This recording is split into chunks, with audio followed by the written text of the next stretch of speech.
The Minnesota House of Representatives Committee on Public Safety and Criminal Justice Reform will come to order. The clerk will take the roll. Chair Mariani, Present.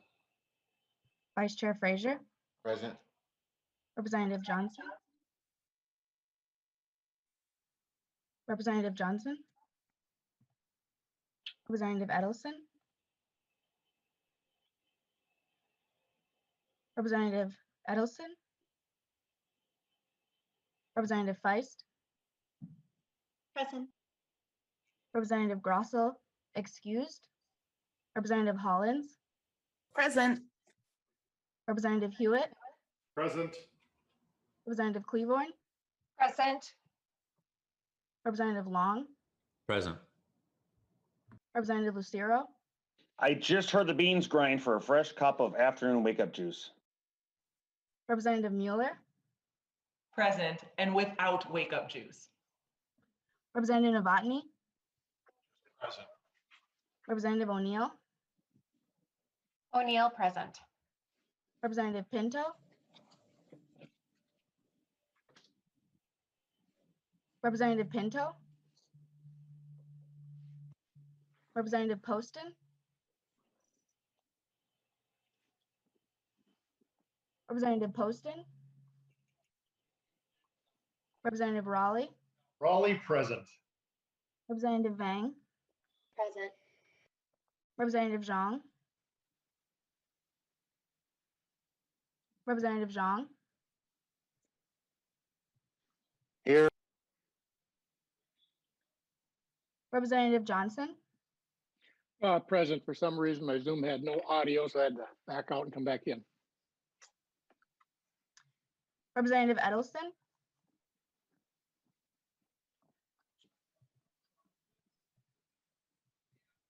Representative Pinto, Present. My apologies. Representative Poston,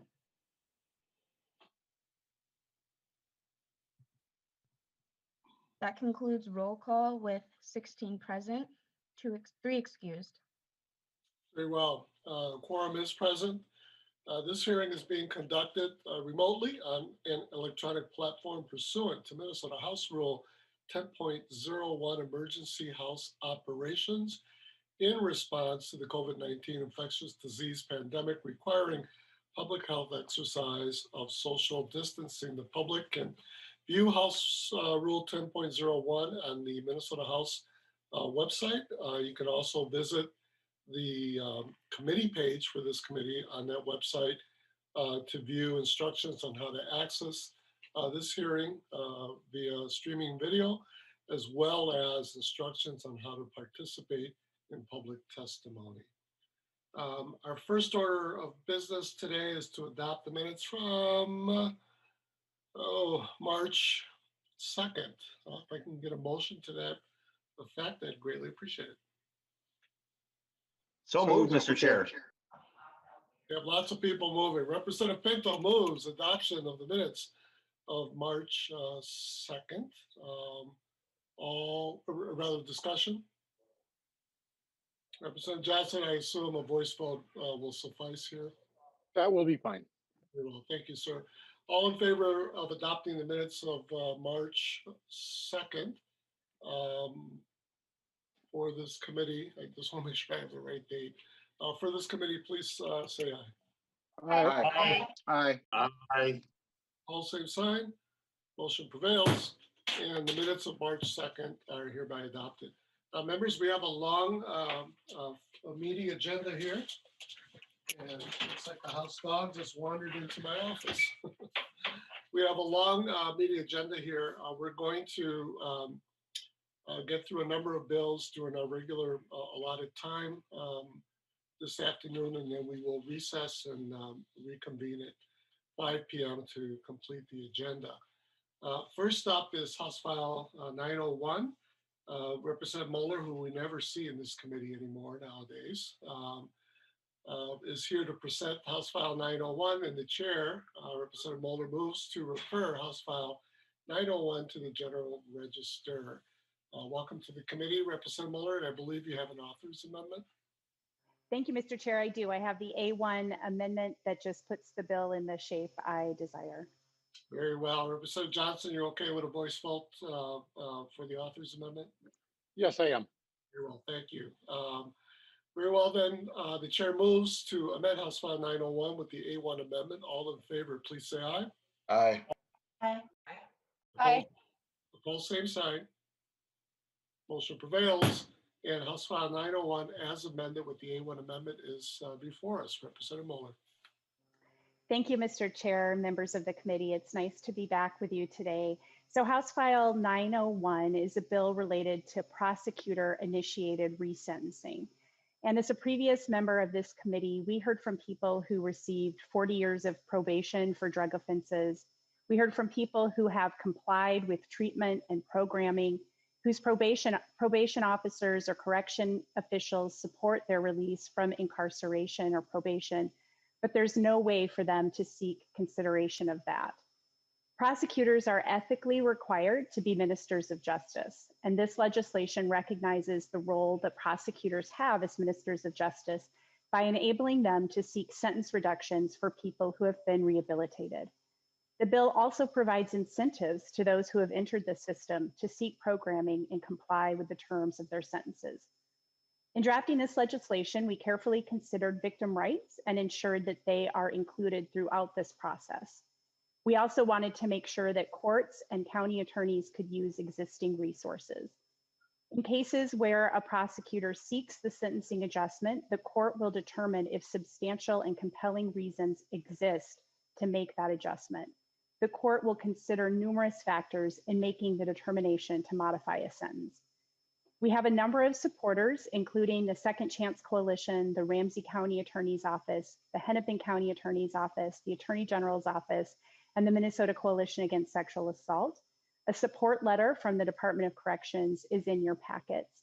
I'll note that we've also received some helpful feedback from OJP yesterday. It wasn't in time for an amendment, but it's related to some technical language regarding the victim-related provisions that we can, I'd be happy to talk about that today if you have questions. There is no fiscal cost, and this actually has the potential to reduce costs spent on incarcerating or supervising people who have been rehabilitated and are not a threat to public safety.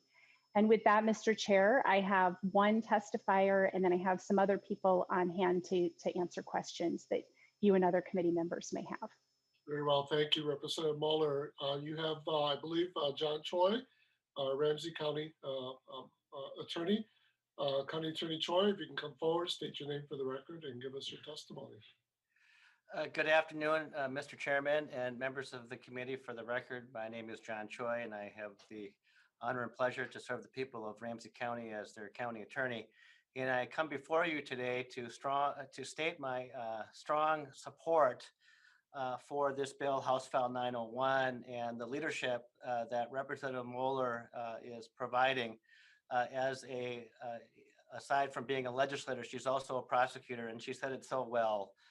That our duty as prosecutors is to be a minister of justice. And I think that it's important that prosecutors never forget that our duty to justice should extend beyond after we have handled the case, beyond conviction, beyond the actual imposition of the sentence, but we should actually care about what happens to people's rehabilitation and what happens in prison. Otherwise, what we're really doing is we're locking people up and throwing away the key and moving on to the next case.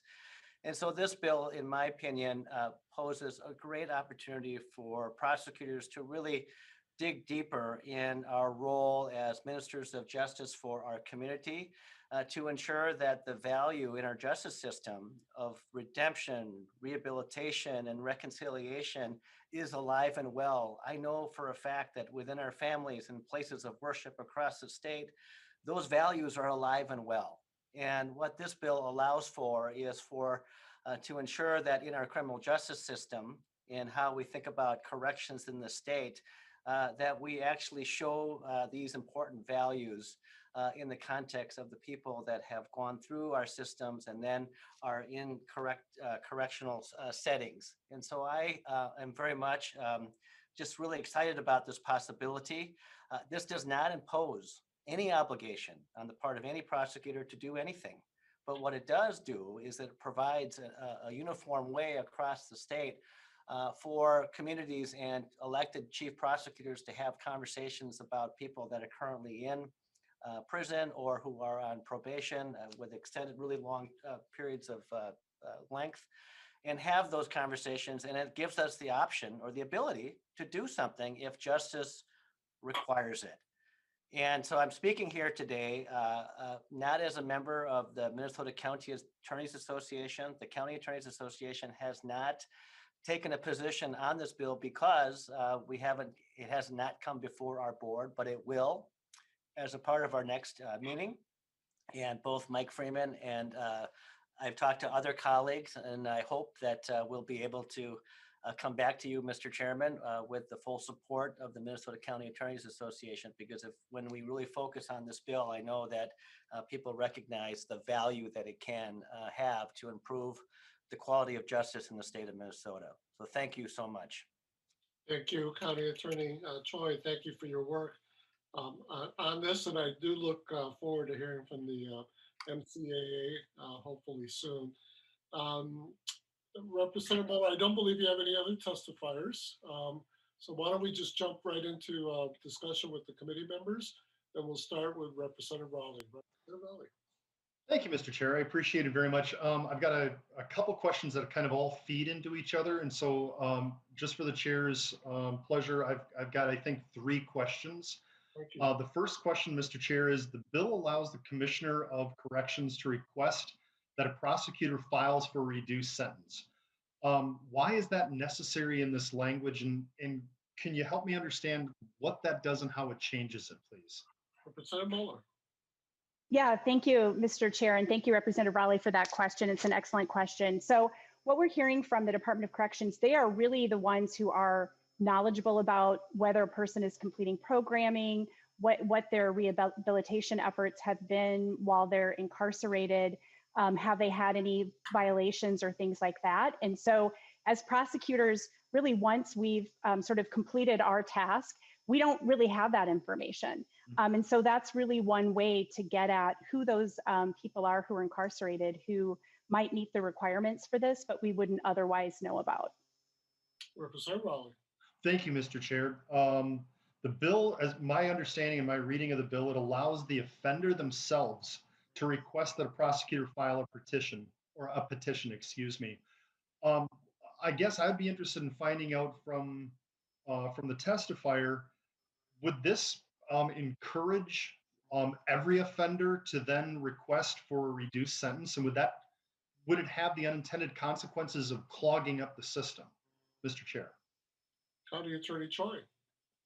Mr. Chairman and Representative, thank you so much for that question. And I also wanted to, if it's okay with you, Mr. Chair, to invite Hillary Blout, who is with the Organization for the People, who has worked in California. So we are doing this because there has been a really good experience on a very bipartisan basis in the state of California with rural district attorneys in California and urban ones. And so there's a lot of support there. And the experience is that, no, that's not the case at all. And in fact, I think that prosecutors, it's completely within their discretion. And the decision not to review something is like not appealable or anything like that. It's purely within the discretion of the elected county attorney to determine how they wish to go about doing this, right? So some county attorneys or DAs in California, they haven't engaged in this and they don't want to do it. But then there's a number of them, and I want to make sure that this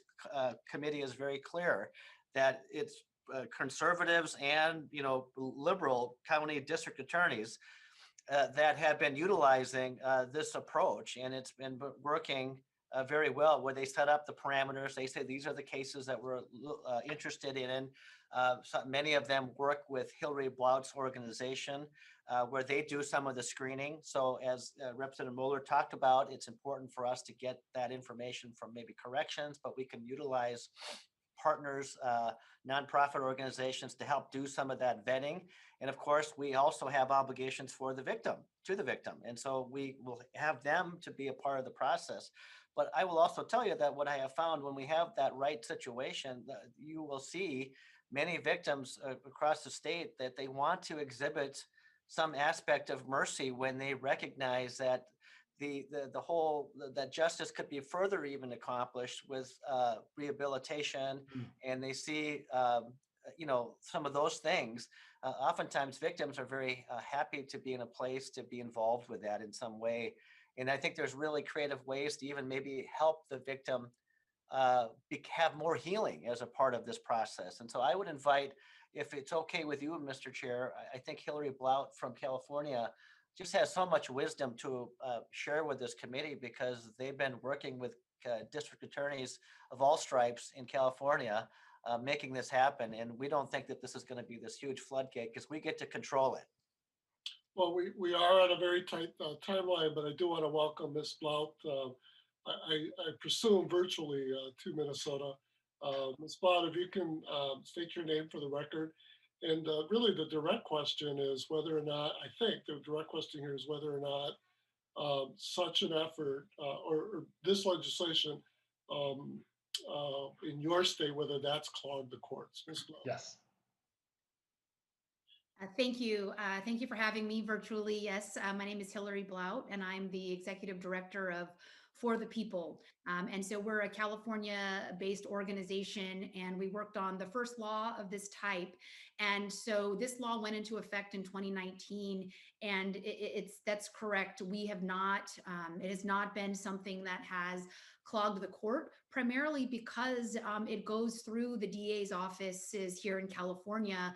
And that review has been very careful and methodical, again, because prosecutors are ministers of justice, balancing equity and also public safety. So we have not seen a flooding of the courts. As County Attorney Choi has said, there have been prosecutors here, elected prosecutors that have opted in, and others that have simply opted out.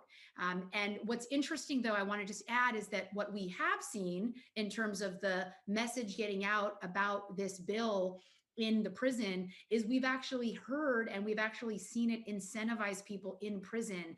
They start hearing that there are laws now where their conduct, positive behavior is being rewarded. We're starting to hear that more and more people are wanting to complete classes, finish their education, do remorse work and insight work. And then the last thing that I'll add, as County Attorney Choi also said, is that on the back end, when these cases are coming back to the court and prosecutors are reaching out to the victims, the victims are actually having an opportunity to get these types of remorse letters.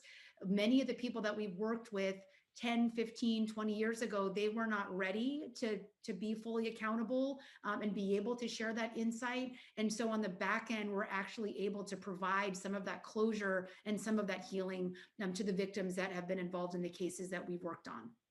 It sounds like some powerful early outcomes happening in California. I look forward to seeing how that continues to progress, considering that your legislation has been on the books for a couple of years here. Representative Rowley. Thank you, Mr. Chair. Final question is, in the bill, I don't see that the judge that presided over the original offender's reduction petition, or excuse me, the judge that's looking to reduce the sentence has to work with the original judge that presided over the original sentence. And I'm sorry, I'm constructing that sentence very poorly. And I'm not a guy who wants to do a bunch of mandates, but mechanically, how do you see the judge that is considering a reduction working with the original presiding judge? And is there language that we may want to use that would strengthen it, or do you think it's good now, Mr. Chair? Great inquiry. Representative Moller. Yeah, thank you, Mr. Chair. I think it's similar to how post-conviction claims would work now. Typically, they're given to the same judge who handled the case, but sometimes those judges have retired or maybe have moved on to other divisions. And so then the chief judge, at least where I work, will assign that case to another judge. So I don't think you could require it to go to the same judge. Agreed. Just because, like I said, they've retired or have moved on. I don't know if County Attorney Choi has anything to add to that. County Attorney Choi. Mr. Chairman and Representative, we have pretty much the same practice or experience here. I think what would happen is the chief judge would assign it to the original judge. But in the event that that person isn't available, then they would just make a new assignment. And I think they might even use the same judge seat. So the judge who happens to occupy that particular judge's seat would get it. Representative Raleigh. Mr. Chair, thank you very much. I'm satisfied. Thank you, Representative Raleigh. Representative Johnson. Chair Mariani, just a couple things here. I do have some, actually a lot of concerns on this bill. You talked about the victims being involved. Reading through the bill, well, maybe the author can explain to me why I only found victim one time in here. And that is the names of any victims if they were to be identified. It doesn't say even require the victims to be notified or be part of this program. I think that needs to be changed because the victims are a huge part of the thing. They have a lot of say in the sentencing because they are the victims. And maybe I can get an answer why there isn't any requirements for the victim to be part of the process and instead of just being named. Representative Moller. Thank you, Mr. Chair. And Representative Johnson, the victims are actually in the bill 3 times. The first one is before the prosecutor even files the petition, the prosecutor shall make a good faith effort to seek input from the victim. So that's at line 1.16 and 1.18. And then once the petition, the decision is made to file the petition, again, the prosecutor has to make a good faith effort to notify the victim of the petition. That's at lines 3.6. And then finally, when a hearing is scheduled, the prosecutor again will notify the victim of that hearing and then the right to submit any kind of statements either in writing or orally, and that's at line 3.25. So we do have the victim providing input throughout this process. That's really important to us. Representative Johnson. Chair Mariani, Representative Moller. Yes, a little input. I don't think the victim is being considered enough. They talked about the one testifier talked about what's going on in California. What wasn't stated is the fact that there's a recall petition going on the LA County Attorney right now because of stuff like this. They're using a study that was bought and paid for by George Soros with limited information. And it's the victims that are pushing the study. They're pushing the recall. This bill needs a lot of work. In fact, if I remember right, Chair Mariani, the motion was to send it to the General Register. There's a number of things in here requiring the courts and requiring the prosecutors to do. It creates new sentencing reduction petition that must be heard by the courts.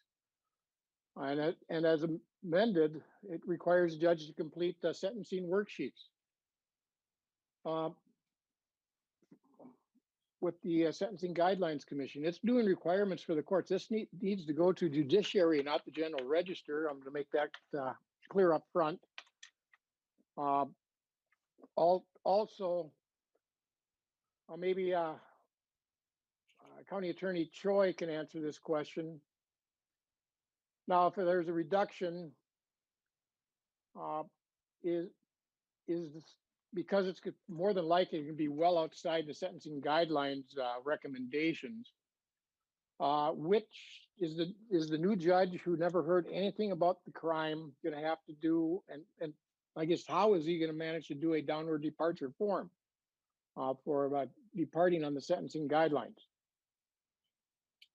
County Attorney Choi, downward departure. Mr.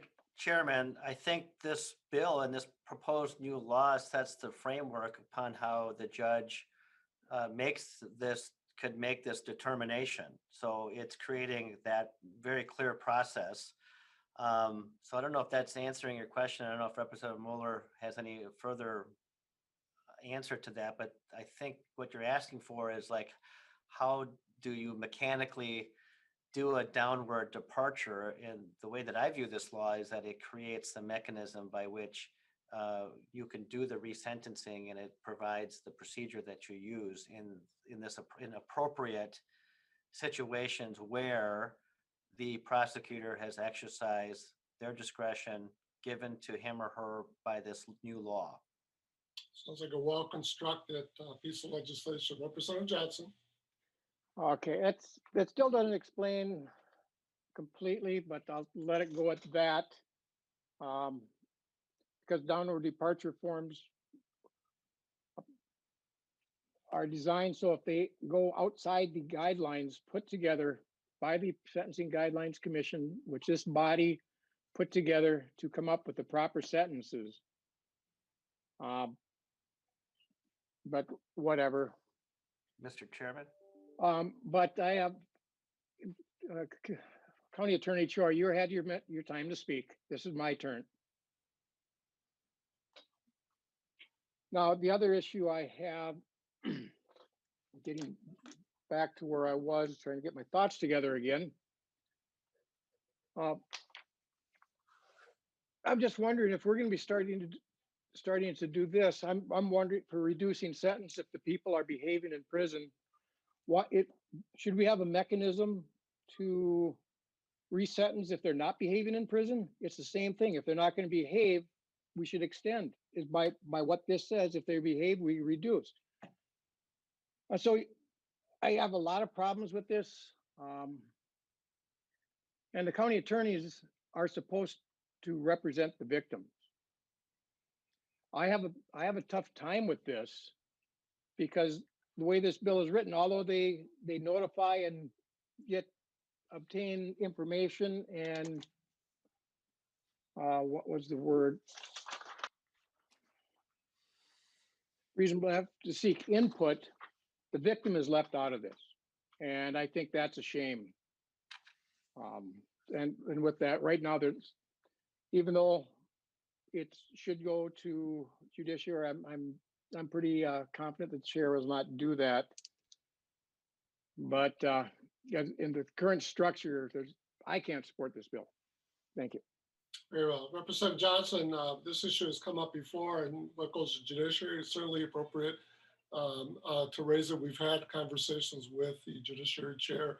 There is a discretion that we allow one another on this. We talk very carefully about what bills need to be absolutely vetted, and there's a number of areas where the chairs certainly have the appropriate authority to basically say, no, I don't need to see this in my particular committee. You can certainly bring that issue up on the floor if you so desire. Members, Representative Moller, we're ready for your vote. Closing comments?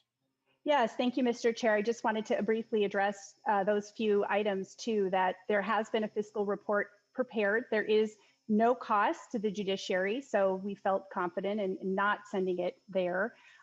Regarding departures, judges currently can make departures if there are substantial and compelling reasons to do that. This bill requires the judge to decide if there are substantial and compelling reasons for the departure. And then just to correct something, county attorneys represent the state. They represent the people of Minnesota and what's in the public's best interest. And while county attorneys work very closely with victims and try very hard to represent the interest of victims, at the end of the day, county attorneys represent the people of Minnesota. And I'll just note, as somebody who's been a prosecutor for 20 years, someone who's been in the victim advocacy world for a number of years, there are very strong victim protections in this. In fact, the Minnesota Coalition Against Sexual Assault supports this bill in part because of the victim involvement in it. So I would be glad to talk further with any members who have questions about this, but I'm really excited about this bill, Mr. Chair and members, and hope to get your yes vote. Thank you. Thank you, Representative Moller. With that, the chair renews his motion that House File 901 as amended be referred to the General Register. The clerk will take the roll.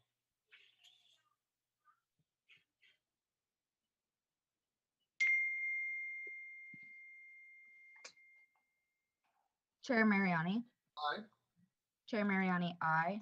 Vice Chair Frazier, Aye. Vice Chair Frazier, aye. Representative Johnson, No. Representative Johnson, nay. Representative Edelson, Aye. Representative Edelson, aye. Representative Feist, Aye. Representative Feist, aye. Representative Grossel, excused. Representative Hollins, Aye. Representative Hollins, aye. Representative Hewitt, Aye. Representative Hewitt, aye. Representative Cleavorn, Aye. Representative Cleavorn, aye. Representative Long, Aye. Representative Long, aye. Representative Lucero, No.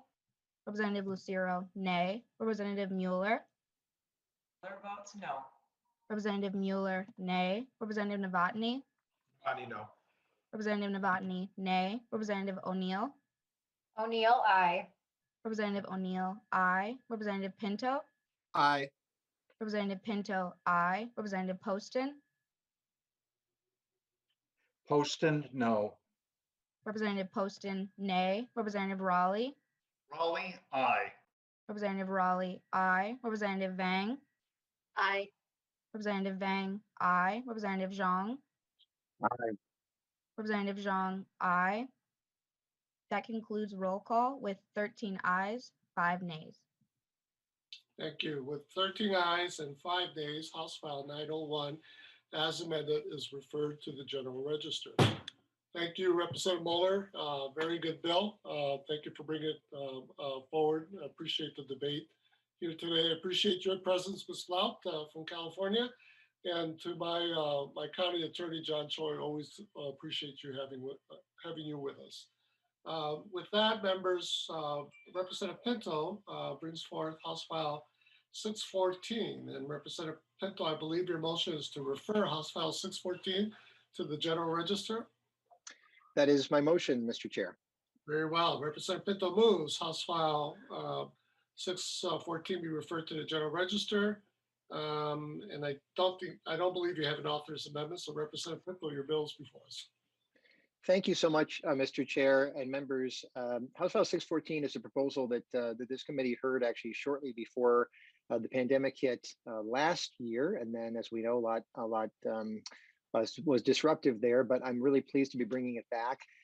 It's a bill that makes a very small change. In one sense, what it does is says that the default term for someone receiving a gross misdemeanor sentence under Minnesota law, which is currently 365 days, would become 364 days. Under Minnesota law, currently 90 days and less is a misdemeanor, then up to 365 is gross misdemeanor, above that is a felony. And the import of this change is in a way to make sure that when our state says that somebody receives a gross misdemeanor, that they do in fact receive are recognized throughout the country as receiving a gross misdemeanor, as the federal government has a slightly different definition and may in some instances view a 365-day sentence as actually being a felony. I'm going to turn to my testifier to provide more background on this, but I think this is important for upholding our state's legal integrity, so to speak. But I'll turn to my testifier if I can, Mr. Chair. Very well. Professor Linus Chan from the University of Minnesota Law School. It's good to see you again, Professor Chan. Welcome to the committee. Representative Pinto.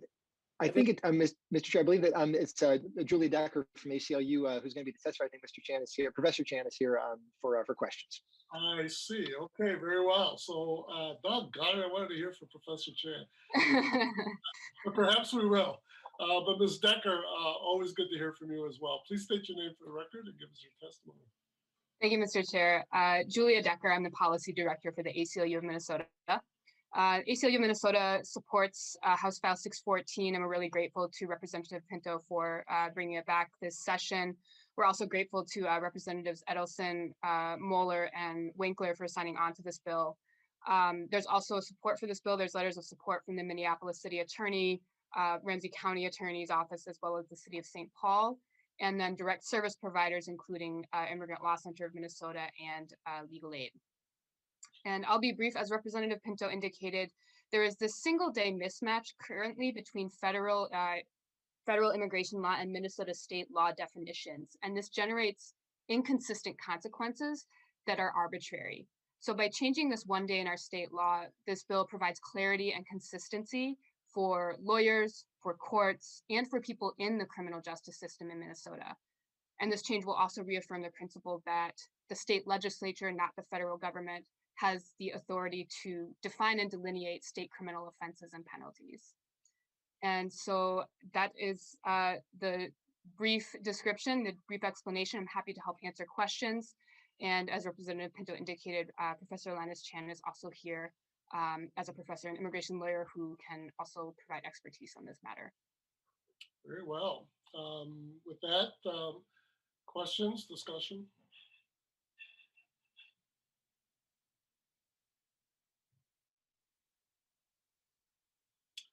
I'm not seeing any questions or discussion. Representative Pinto. Oh, wait a minute. Hold on. Representative Feist. Thank you, Mr. Chair. I just feel like I need to weigh in as the immigration attorney to say that this bill, sorry, I'm just trying to lower my hand there. This bill is just great. It's just a really elegant, tiny change under Minnesota state law that has huge implications and just ensures that our state law is consistent with federal law, and that the implications that we intend for someone when they're convicted here in Minnesota don't have totally outsized inappropriate repercussions. So I'm very grateful to Representative Pinto for bringing this bill. Very well. Thank you. Representative Johnson. Chair Mariani, Representative Pinto. I know we heard this bill last year, and I think we got a better understanding why this is being brought forth this year. This is dealing with immigrations for those who are here undocumented, that if they get a gross misdemeanor and get sentenced to 365 days, it could fall into as a felony at the federal level, causing deportation. By going to 364 days does not. I'm just wondering if you're also going to change the definition of a felony instead of 1 year and 1 day to 1 year. If you could answer that question. Representative Pinto, and also if you can perhaps clarify, it seems to me that this would impact anyone that facing an immigration action, and that could involve individuals who are actually here under status, and most likely, and perhaps even people who've been under status for many, many, many years. Representative Pinto. Thank you, Mr. Chair, and thank you, Representative Johnson, for the question. I think that's a good thing to point out. I believe that the way the structure works is that we don't need to make a separate change definition of felony. But as I'm looking that up, I'm going to see if perhaps we can pull in Professor Chan after all. He may be doing the same thing, or perhaps Representative and Attorney Feist may have a thought to. But I guess I maybe especially look to Professor Chan, who may have a thought about that. But I don't know that there would be a need to make a similar definition as to the definition of felony. And maybe just as I would turn to him, I'll just note that the difference is that under state law, there are a number of crimes that say the punishment is a misdemeanor, is a gross misdemeanor, and then you have to have some way to translate that term into a number of days. But if we say that something is a felony, we then have a whole separate set of structures that says kind of what the sentence is. So it's not even that. I guess there's not a need to change the year and a day down to the 365-day definition of felony. I can see my testifiers nodding, but maybe I should turn to them as the experts to also help with this. Sounds like you're asking Professor Chan. Well, Mr. Chair, I see that Julia Decker is unmuted and it looks like she may be ready to dive in. So maybe we'll do that if that's okay. Well, doggone it, you guys are just determined for me not to hear from Well, I can certainly, Mr. Chair, I can certainly turn it over to Professor Chan after this. If I just was going to address mainly the point that yes, this piece of legislation would impact anybody regardless of immigration status. So it's not specific just to somebody who might or might not have status. We're also talking about people who may have refugee status, people who may even have a green card, who have been here for many, many years. So I just wanted to clarify that. Very well. Professor Chan, I'm giving you a chance here. Just what everyone has said is true. I would just highlight that there is no need to redefine felonies. It would simply just felonies continue with the definition of crimes over 365. This is really the one day, the 365th day that just won't be on the books at this point. So. Very well. Representative Feist, I think you also, and good to see you. And by the way, can you just state your name for the record? If you got to do that automatic, for our recording. Representative Chant, yes. Yes, my name is Linus Chant from the University of Minnesota School of Law, and I'm here on behalf of ACLU and explaining any questions that people might have on this bill. Thank you. Thank you, Professor Chan. Representative Feist?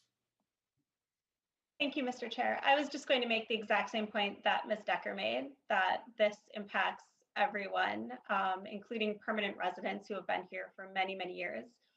People who are undocumented are already removable. And so this really doesn't, it can have implications, but this really is more about people who are here with lawful status, oftentimes permanent residents. Thank you. Thank you for that clarification. Representative Johnson, I still see your hand up.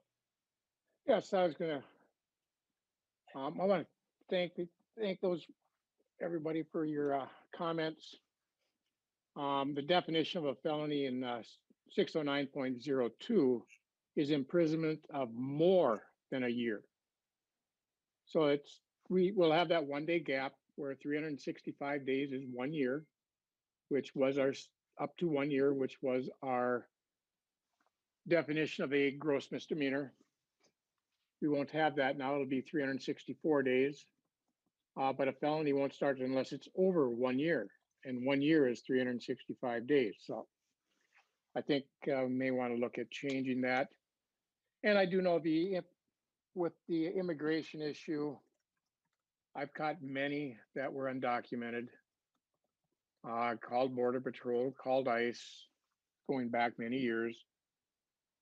And if it wasn't a felony, they didn't care.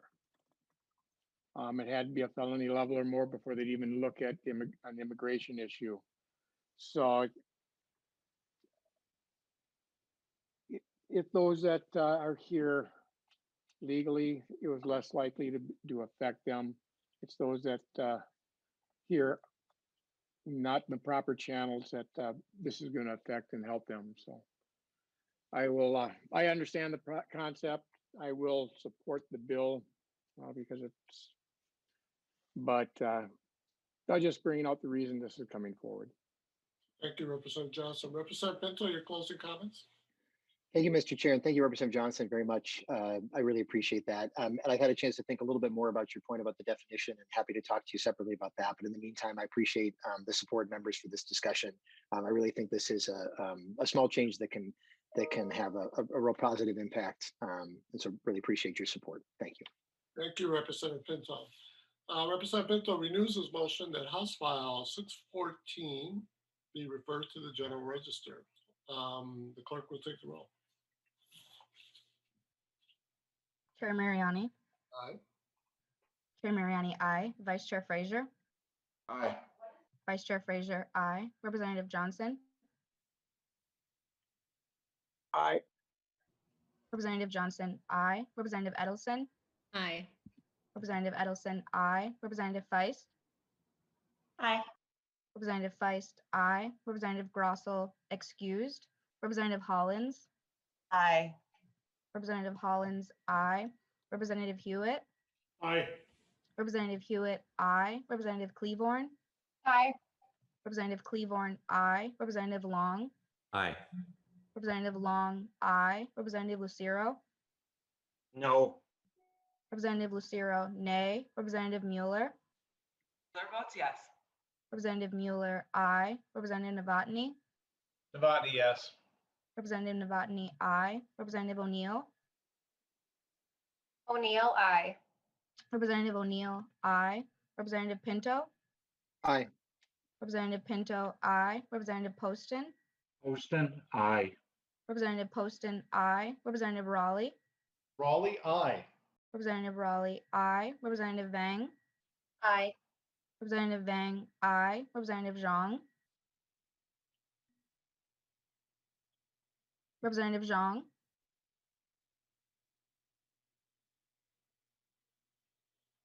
Representative Zhang.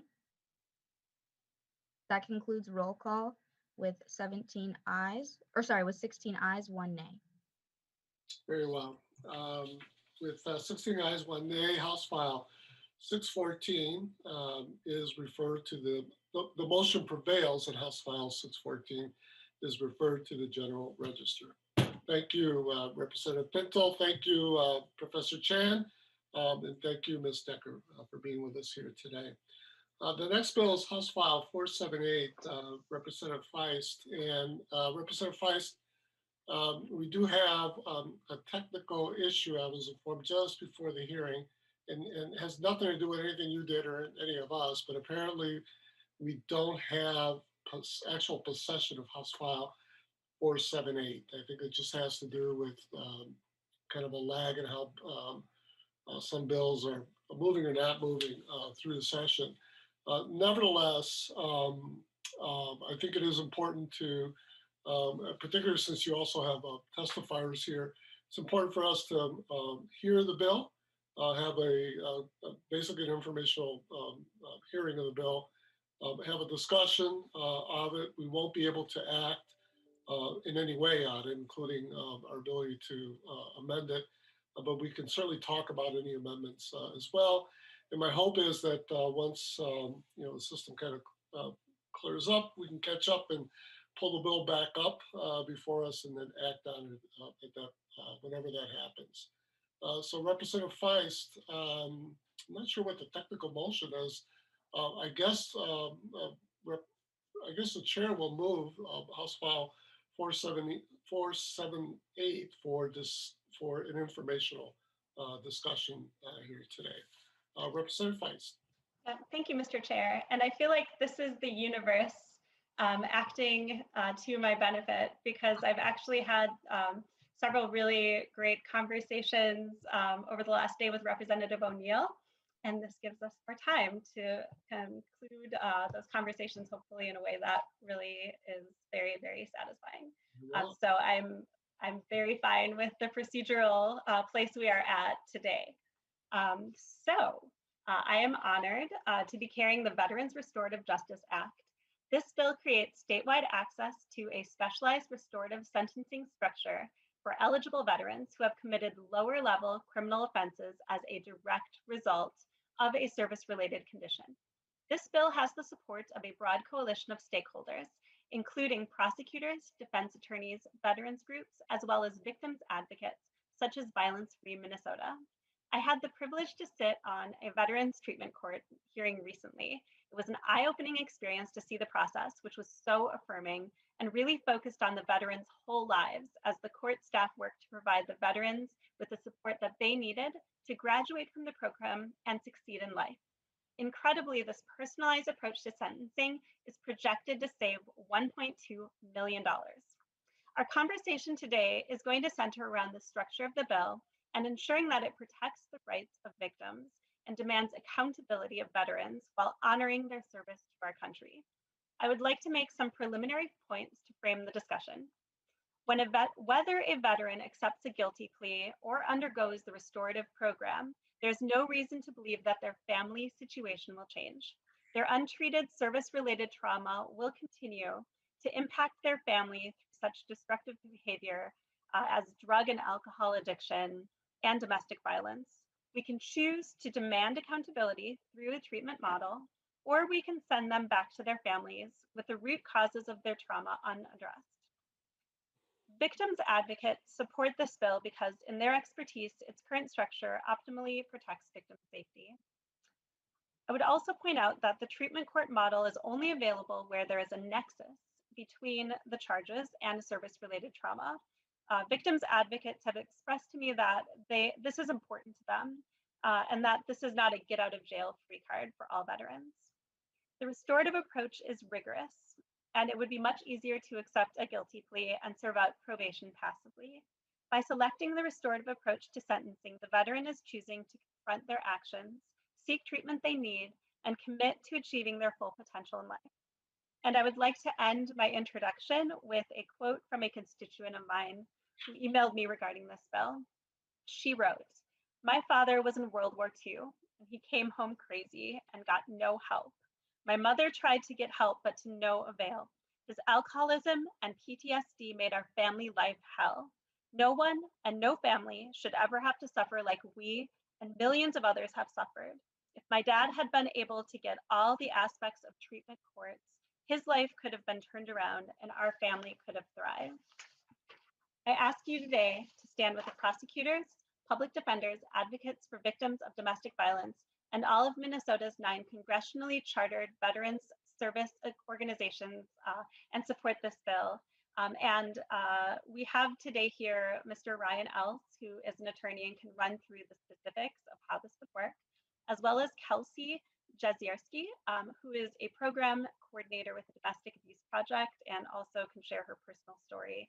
And very grateful for that.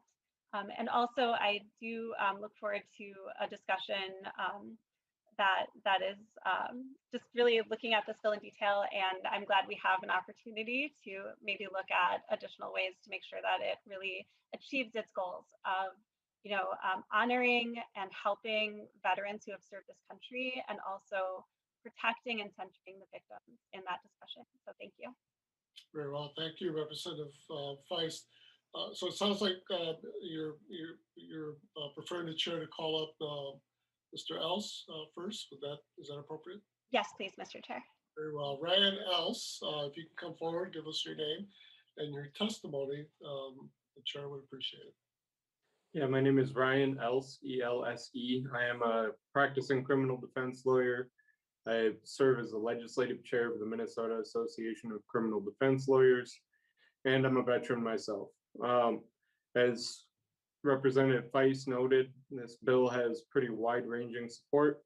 Minnesota County Attorneys Association, the Chief Public Defender, Violence Free Minnesota, and the Domestic Abuse Project, the Minnesota Social Services Association, which is the Social Workers Professional Association, the Minnesota Department of Veterans Affairs, and all 9 congressionally chartered veteran services.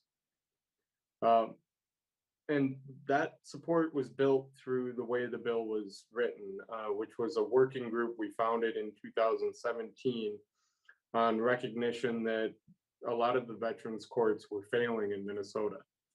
And we brought in prosecutors and judges from some of the more successful veterans courts, the chief public defender who had pulled all of the defense attorneys out of the veteran treatment courts, and representatives of the state and federal VA.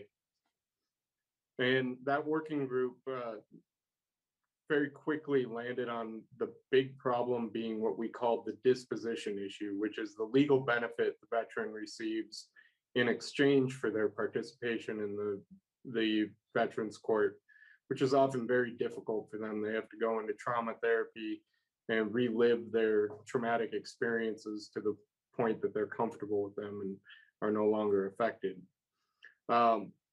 And so veterans were deciding, since they weren't getting much legal benefit, to just go the traditional court route.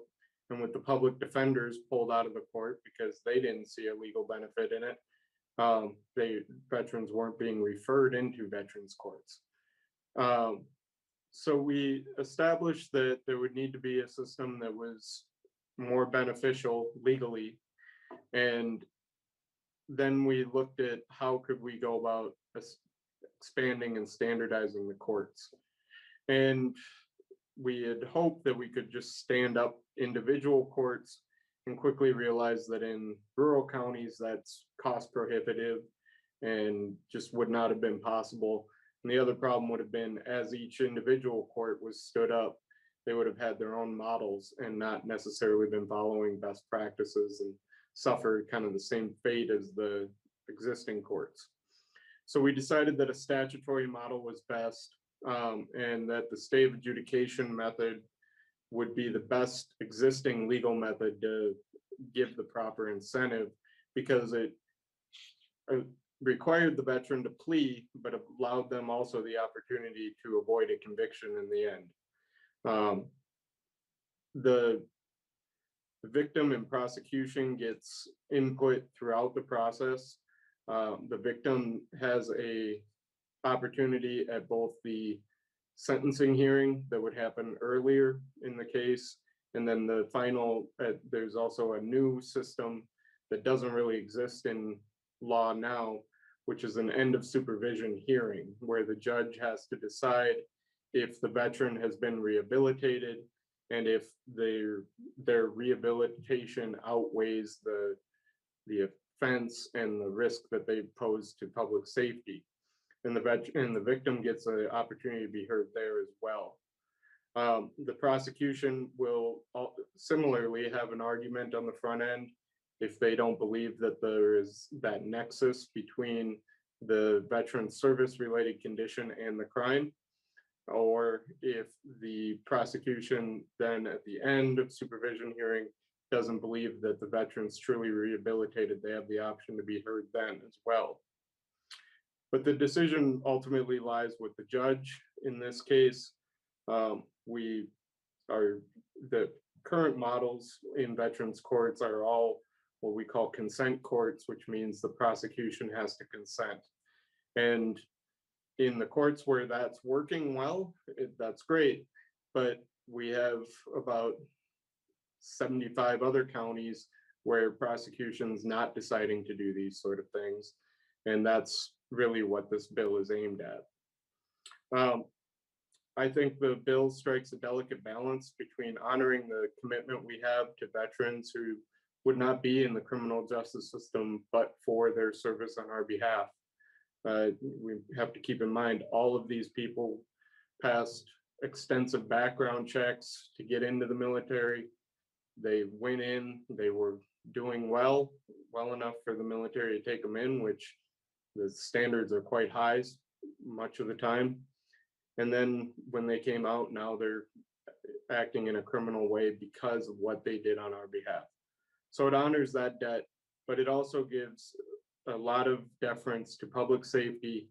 It gives the judge the opportunity to say, you know, thank you for your service and you worked hard on this, but you're still a danger to society. I can't erase the record. And at every point, both the prosecution and the victims are able to be heard on that. Thank you. Thank you, Mr. Ellis. Thank you for your work on this and for your insight and your experience. And also thank you, sir, for your service to our nation.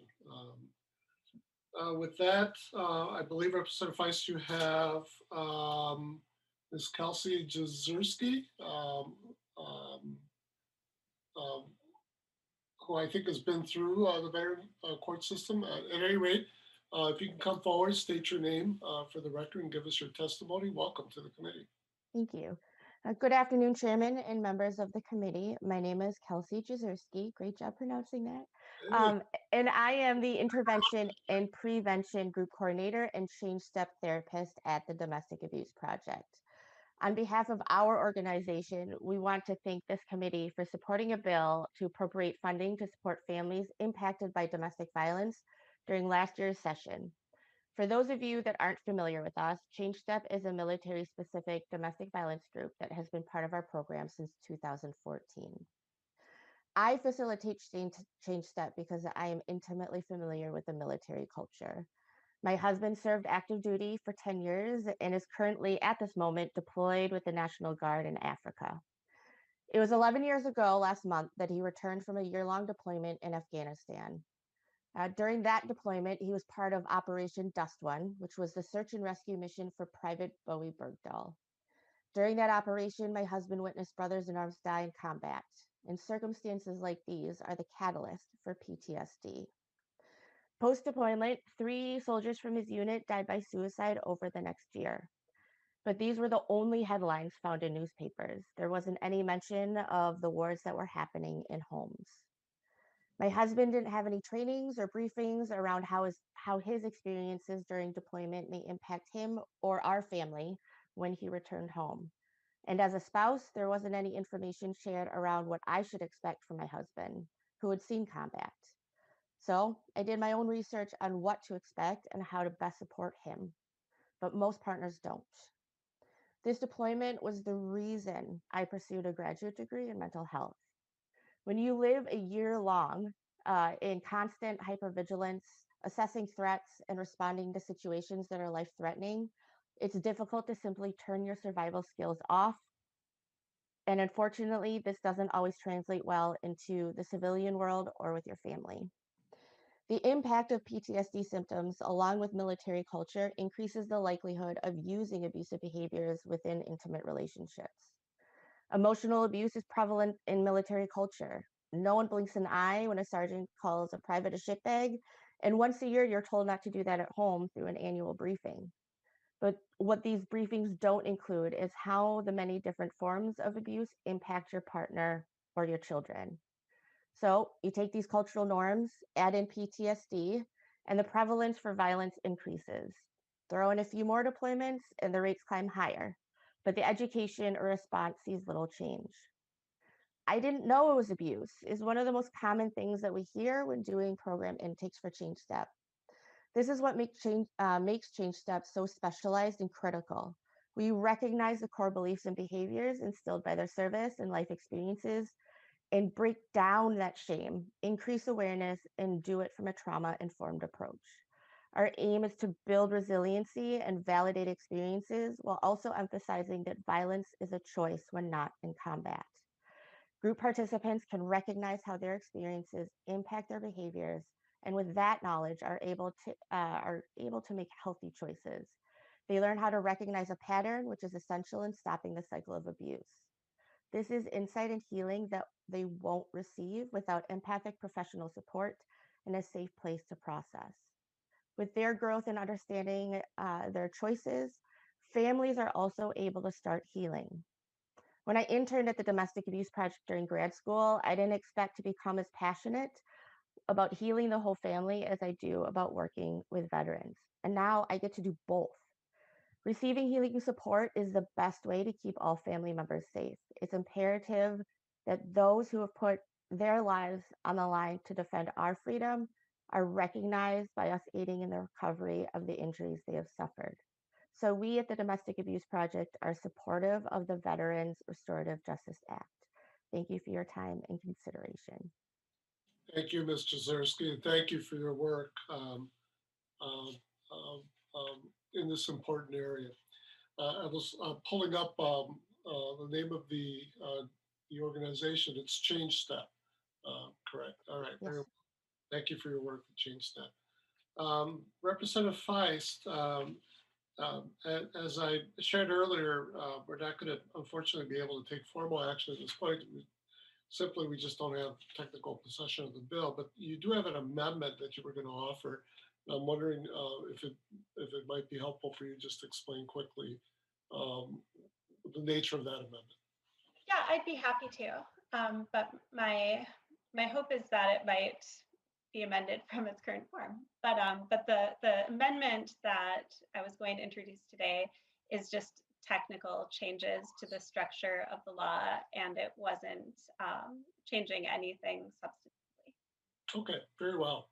Well, why don't we open up for a few minutes of conversation, and then we'll just move to lay over. And as I said, hopefully you get to your bill sooner than later once we have formal possession of it. Representative Poston, followed by Representative O'Neill and Representative Hollins. Representative Poston.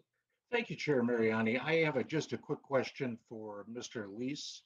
I hope I'm saying his last name correctly. A couple of weeks ago, on one of our calls, I asked you for a report on the Veterans Defense Project, and you committed to sending that to me. I have not received that yet. You also told me that the OLA audited that report. So I went to the OLA and was told they did not audit that report. So, I'd like your comments on that, and I would like to get that report, please. Very well. Mr. Ellis. Yes, I provided materials to Representative Feist, as I don't have your direct contact information. And hopefully those can get to you. The OLA opened an investigation based on an anonymous letter. And at that point, we submitted our paperwork to them. They reviewed it. They talked with our fiduciary at the Minnesota Humanities Center, and they then emailed to our lobbyist, Sarah Erickson, that they were not going any further past a preliminary investigation. So that's what happened there. I would also like to just point out, now that it's been brought up a couple times, that the accusation of financial malfeasance and self-dealing in this matter is just absurd. If you take a moment to consider what I do for a living and what everybody in the Veterans Defense Project does for a living, we have a niche as criminal defense attorneys, getting people the results that we are here trying to get passed into law such that these veterans won't need to hire us anymore. This is just patently against our financial interests. We went out and we worked with all the stakeholders to come up with the best model possible for the state of Minnesota. And to then be told that we did something wrong in that it's insulting. And you've come back to me now twice with this, and it's, you know, if you went to the auditor, I guess what you found out is that they never found any wrongdoing. Chair Mariani, if I can just say this, sir, if everything is in good shape, then there should be no reason that I'm not getting that report. And when I went to the OLA, they were very matter of fact that they did not do this audit. Okay. So if everything is great, then, you know, just please send us the report. Representative Feist, if you have that report, you certainly have my contact information. And Mr. Leese, it's very easy to get our contact information. I'm sure you email members all the time. I'd really like to get that report and look through it. I hope everything's great on it, and then I'll never ask you about it again. Let's hope so. Representative Feist. Yeah, Representative Poston, I'm so sorry. Mr. Else did provide them to me, and I like put them in a file, and I was like, okay, now they're in a file, and I should have forwarded them to you. So I'll do that like right after this hearing. I apologize. It really is on me. So sorry. Thank you, Representative. I appreciate it. Yeah. Thank you, Chair Mariani. Thank you, Representative Poston. Representative O'Neill. Thank you, Mr. Chair and members. I first want to really thank Representative Feist. She and I have spent hours going through each line, each word, each paragraph to really understand what this does in totality. And the working relationship that she and I have developed is just really exceptional. There are very few members that are willing to put in that kind of time and walk through the language. And I'm really grateful that she comes from the world of being a lawyer, even though it's not exactly in criminal law, but it certainly is incredibly helpful. So we have been working through that. That is very different than what I had experienced through the special sessions. I always, as you know, read bills, analyze it, dig deep, attend all kinds of things. In fact, you know, just about the veterans courts, this is literally the first time I have heard anything about veterans courts that was negative. I was the author of the bill to expand treatment courts across the entire state, and I've spent, I don't know, 15 visits, probably 7 or 8 hours at a time in different treatment courts. I'm pretty close to the treatment courts. This is the first time I've heard anything about that. So that's concerning to me. But let's talk about just the language of the bill very quickly, because Representative Feist and I will be continuing to work on it. I appreciate the spirit of the bill. I appreciate what it's trying to do. Of course, we care deeply about veterans. My own son is in the military, has been since he was 18. And in fact, what's interesting is his commander, well, he may not be commander today, so I think he just completed his time in the service, but here in Buffalo, he was the commander of the unit here in Buffalo, and he was my son's commander, is now Representative Bjorn Olson. So when I say I deeply care about veterans, They literally are my children, actually my children. So let me just explain just really high level about the bill, because I think the testimony that's come so far is um, lots of fun examples and things, but just let me very briefly get into the mechanics of what the bill does. And then I won't get into my concerns so much because I think Representative Feist and I are working through those issues, and I am very glad to do that. It's taken a long time to get to the point where we are right now. And I am just really, really grateful for the collaborative effort that we're working on. So some of the testimony has already been spoken, but I think it's really important to understand what the language of the bill actually says. So let's just start at the very beginning, which is who can access this diversion type program. And so obviously they had to be a member of the military. They have to suffer some sort of trauma within that military service, and that has to affect their criminality. So, but what criminality are we talking about? The criminality is a severity level 7 or a D7 or lower. So for those of us on the committee that don't live in that world, like, well, maybe like Representative Johnson and Novotny and a few others, and Pinto. So severity level 7 could be as high as a domestic assault by strangulation. So we have to understand that that's the level that we're starting at. It could be that or lower. So it could be that veteran strangled his wife or his child literally just seconds from death. That's what that means. So that's the kind of level of violence we're talking about when we start this process. Then once the judge has made a ruling by clear and convincing evidence that the military service did in fact influence the criminality, and that's established, the military vet would have to plead guilty or have a trial and be found guilty.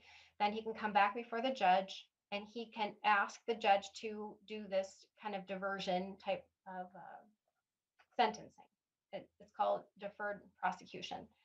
So the judge at that point does not have an option because the language says the court shall do this at the request of the veteran. Representative, I'm going to interrupt just very quickly. I'm going to jump to another bill in about 2 minutes. You're going to continue on? I thought we were going to take a break and go to. Yeah, we were, but in terms of trying to help us out this evening, I figured let's get one more. So I kind of thought that's what you were thinking. I was thinking the same thing. Oh, we got plenty of time, but I think we can help ourselves, with a busy schedule. We are going to come back to this bill, obviously. But sure. You got a couple minutes, and then we'll jump over. I will make it even simpler for the committee and for the public because it hasn't been said yet. Otherwise, I wouldn't have said it. So the defendant comes before the judge. The judge must order that this deferred prosecution happens. So then the other component of that is the judge must order treatment, services, rehabilitation, and education. That's important. So that's great. And then they are involved in probation. So that's involved also. So then after they do all of that, they come back. So I'm going to kind of shorten this up because you asked me to. So then when the treatment cannot go past the time of what they would normally have been sentenced. So that depends on what they would have been sentenced to, depending on the severity. So they come back after they've done those 4 components and come back before the judge. And then the judge has to decide based on 4 factors whether or not they've complied. So my concern is there's a few things here that are unclear and words that aren't currently used in the court system. So in those 4 factors, it's in that moment in time after they've completed everything, that at that moment they are in substantial compliance with probation, not in full compliance. They've only participated in court order treatment. They haven't actually completed court order treatment. They don't represent a danger to other people. And hopefully their probation officer can weigh into that. And then finally, they've demonstrated a significant benefit, which is kind of hard to determine, from the court-ordered education, treatment, rehabilitation, and so on. And then there's some more factors in that. But the end result is if the judge does in fact find that all those factors have been met, and some of those factors are a little bit confusing the way that it's drafted, then that data, so all of that, the charge and all of the dismissal is now non-public data. So that is a concern when you're talking about someone that's committed felony or violence and other things that would make them a prohibited person. So of course, when you are a felon, you lose your gun rights, your voting rights, and other things. And so there was a concern about collateral consequences, but I think it's clear that we need to think about, so now this person is legal to possess weapons and can vote and all those things. So all of those collateral consequences will now be not an issue, basically, because all of that data is now private, the data is even private to law enforcement, prosecution, and corrections, unless they get a court order to unseal that document. So that's basically what the bill does in high level. And I have some concerns with some of the language. I understand the intent, but Representative Feist and I will continue to work on the bill. Thank you, Mr. Chair. I appreciate that. I appreciate the effort to work through all those issues. Representative Feist, we will, of course, bring this bill back up. It's actually not formally in front of us. We're just having an informational discussion. But when we do have possession, we'll make a we'll have formal motions, or we'll be in order at that time. I do want to thank your testifiers, Mr. Els and Ms. If I pronounced her name correctly, now I'm going to mess it up, Jazerski, as well, for being with us here today and for the work that both of you have been doing with this. So thank you, Representative Feist. Representative Huot moves to refer House File 809 to the General Register. We'll see how far we can get with this, members, but at the very least, I would like to be able to have a beginning of this and have Representative Hewitt's testifier offer testimony. Representative Hewitt, your bill is before us. And Representative Hewitt, I believe you have an author's amendment. Representative Hewitt, I presume you're moving now to amend House File 809 with the DE1 amendment. Am I correct? That is correct. I have to look at the amendment, but yes, I think it's a technical amendment, Mr. Chair. Very well. Representative Johnson, this puts the bill in the shape the author wishes to have it before us. You okay with a voice vote on that? I'm okay. I'm just trying to find the amendment here. All right, very well. Author's amendment, technical changes. All in favor of the DE1 amendment, please say aye. Aye. Aye. Aye. All same sign. Motion prevails, and House File 809 is amended with the DE1 amendment. Representative Huot, to your bill. Mr. Chair and members, I'm going to be very brief here because I want you to hear the testimony of the person that's going to testify today. This is a terrible situation. This is an individual that was incarcerated for bad behavior. She participated in an embezzlement of more than $35,000, was sentenced for that. However, in state statute, basically because of the sentencing and the way the penalty was enforced, not only was she, when they look at her current criminal background for employment, housing, or whatever, it comes up in the same category as child pornography. This individual has paid her price, but yet continues every day as she has been denied employment, housing, and it sounds like she's finally got herself on a track of getting back together, and I'm hoping to help her. If we change this will not be able to help her, but hopefully others in the future. Mr. Chair, I'd like my testifier, Mrs. I have to say the last name because I screw these names up all the time. Jerzaski I would like her to testify right now. Very well, thank you, Representative Huot. I'm going to try Jarachek, but I suspect we're going to hear the correct name of that. If you can come forward and give us your testimony, give us your name for the record, and give us your testimony, we'd be appreciative. Yeah, my last name is actually Jurizek. Teresa. Yeah, it's okay. It's slaughtered so often, it's crazy. But No problem. yeah, I will tell you this much. I did do a lot of stupid stuff. Were they mistakes? No. Mistakes are something you do when, oops, I accidentally put salt in the sugar cookies. That's a mistake. I intentionally got up every day of my life back then, and I intended to do what I did. You know, I was highly addicted to drugs, um, and went to prison for it. Unfortunately, you know, I didn't. I'm not proud of the things that I did to people. I'm not here to say, oh yeah, I'm so awesome because I was able to do this. That. No, it was awful. You know, and if I could take it back, I would. But what's not fair for me is that I look at even if I'm not having a background check completed, for some reason my case says felony aiding identity theft, 8 direct victims or more, um, greater than $35,000 or child porn related, and I was not convicted of that case, so it does show up on the criminal background check. Um, it's been hard being home since I did 78 months and the 2 years and 1 month on parole, and I succeeded. I didn't go back.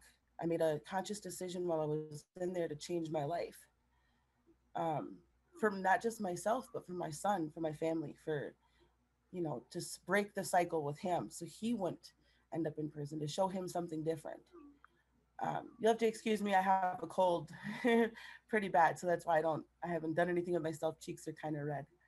Um, but since being home, it's been a long time since I had a real good job since COVID. Every time they pull my background check, they tell me no. And I ask them why, and they say, well, this is why right here. And I'm like, but I wasn't convicted of child pornography. They don't care. They can't unsee it. They can't unknow it. It's there. And housing. Oh, geez. I just recently got this apartment, and only because the landlord was willing to give me a chance. Otherwise, I was homeless and had to struggle. And coming home from prison, and all I knew prior to prison was drugs and alcohol and crime. It was a very tough road to even, and try to find employment and housing when everybody told me no, I couldn't. The few jobs that I have, like I have a really amazing job right now, only because they don't pull a background check there. But I was very, very lucky to get this apartment. The landlord here was willing to give me a chance and to overlook the background and say, you know what, you've been at home for long enough. I refuse to screw this up. But it's not fair. It's not fair for the people who did not commit that crime, and to be looked at like a pervert every day. Or is that's how I feel? Like I'm hurting little kids. I'm a victim of child molestation and all that stuff. And so I would never inflict that kind of um, pain on another individual. I think it's sick. It's really hard for me on a daily basis to even, you know, yeah, it's sorry. All right, Miss Teresa. But yeah, so I mean, since being home, I've accomplished quite a few things. One, I'm getting married April 2nd. So I do have a really fantastic man in my life who is very, very good to me. And I didn't ever think I would ever find that. That comes with, changing your life, having better people around you, and just knowing, you know, that you're loved and cared about. Um, Sorry, my cat, he's 16. Just, my son lives with me now too. Having that communication back with him has been amazing, and just him wanting to actually be in my life and wanting to be around me now because I'm not addicted to drugs. I have 10 years sobriety, working on 11. So that's been like the biggest accomplishment. I finally got my driver's license back. Um, had that back for 2 years now. And I don't know, got a car in my name, pay my own car note and my insurance. I think the biggest thing for me is just feeling as if I haven't accomplished anything because people keep telling me no, no, no. I wish I could change what I did. I take full responsibility for the things that I did. They weren't mistake time, and I won't say that they were mistakes. Never will I ever say that. But I don't feel like it's right that I should be being, every day looked at like I did this other thing I didn't do, regardless if it was because the prosecuting attorney sent it through as that charging or whatever it was. It's just not right. Well, thank you for your testimony, Ms. Jurisic. You're paying, it sounds like, collateral consequences for something you did not do, even as you're standing up and admitting, your debt to society for the things that you did commit. And meanwhile, you're doing the best thing, which is moving forward with your life. And we applaud you for that, and we wish for you continued healing from the wrongs committed to you, and hopefully we can provide some legislative change that could avoid others from this kind of an outcome. So I do appreciate you being with us here today. Good luck to you. Representative Huot, in the chair's haste, I forced you to accept an amendment that doesn't exist. And that's my misreading of my notes here. And so I apologize not only to you, but to the entire committee.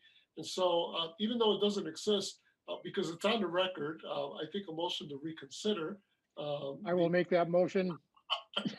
I was about to bring it up. Mr. Johnson for bailing me out. Thank you, Representative Johnson. I was following the lead of the chair. It was either, if it didn't, it either existed and we did not receive it, or it wasn't posted, or it was a clerical error. And I apologize for moving way too fast. So all in favor of the motion to reconsider, please say aye. Aye. Aye. Aye. Thank you. All opposed? Motion prevails. And the mythical DE1 amendment is not in front of us anymore. Representative Huot, there are some, Representative Johnson, we have a 3 minutes. We can come back to this bill for sure if folks want to talk about it, but we can also move forward with it. Mr. Chair, if I could. I'm sorry?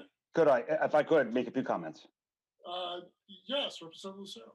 Thank you, Mr. Chair. And I just wanted to, if I'm going to butcher the name, Jurisic, is that? There you go. I just wanted to make a few comments. I very much appreciated her testimony, and every time we've heard testimony from Minnesotans or residents come in, we know, and I've made this similar comments in past years, we serve a God of second chances. And I was just so touched with her comments. And the thing that really moved me was her willingness to own her actions. And each and every one of us has deliberately committed. I love how she described the distinction between mistake and poor decision making, and I very much appreciate that. And learning and growing from that is something each and every one of us does to improve our lives moving forward.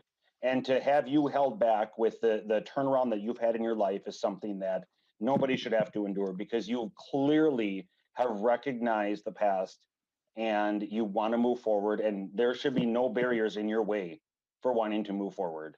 And again, I'm just I was so touched when you were speaking there. So I know I speak for many, so thank you for that. I very much encourage you, don't give up, keep fighting, and you will have better days going forward. I look forward to voting yes for this bill, and I am excited for you in the remainder of the days going forward of the happy days that lie ahead. So thank you, Mr. Chair.